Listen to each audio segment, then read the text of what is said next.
We all remember it. We all agreed with it. It was one of the biggest, clearest, and most important promises Donald Trump made during his campaign. When we win on November 8th, we are going to Washington, D.C., and we are going to drain the swamp. That pledge was one of the main reasons people thought Donald Trump would be different. He told the truth about our political system because he came from outside our political system. He told the truth about establishment elitist candidates like Hillary Clinton and, frankly, Jeb Bush, that they were the puppets of their donors. Everyone knows that's true, but no politician had ever said it before because it was true of all of them. Donald Trump told the truth about the way that laws get made and your tax dollars get spent to favor the interests of the well-connected elites with their dodgy lobbying and their smug dinner parties and their fake think tanks peddling policy ideas that are really just more lobbying in disguise.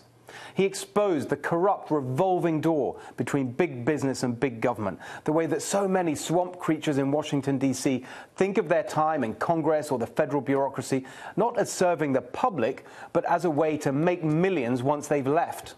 Well, the American people got sick and tired of all that corruption. It is a big part of the reason Donald Trump is president today. As the Black Swan author Nassim Taleb brilliantly put it recently, I'd rather rich people went into government than people went into government to get rich. So, 1 year on, how are we doing on draining the swamp? I've been through Donald Trump's contract with the American voter, published in October 2016, just a month before the election. And here's the news, which I don't suppose you'll hear anywhere else. When it comes to draining the swamp, most of his 6 promises have actually been delivered. A hiring freeze on federal workers was implemented. The requirement for 2 regulations to be cut for every new one introduced has been met. Spectacularly, it's actually 22 regulations cut for every new one.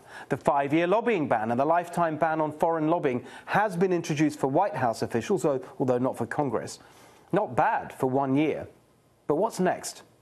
Here's my agenda to keep draining the swamp. Get power out of Washington by radically cutting the federal bureaucracy and returning control of policy to the states. We'll discuss that later in the show with Pete Hegseth when we talk about the Convention of States movement.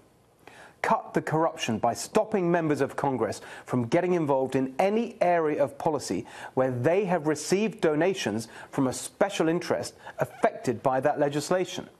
And jam up the revolving door by placing a lifetime lobbying ban on any government official or member of Congress or their staff. That is the next revolution we need. Please tell me what you think. Follow us on Twitter and have your say at Steve Hilton X and at NextRevFNC.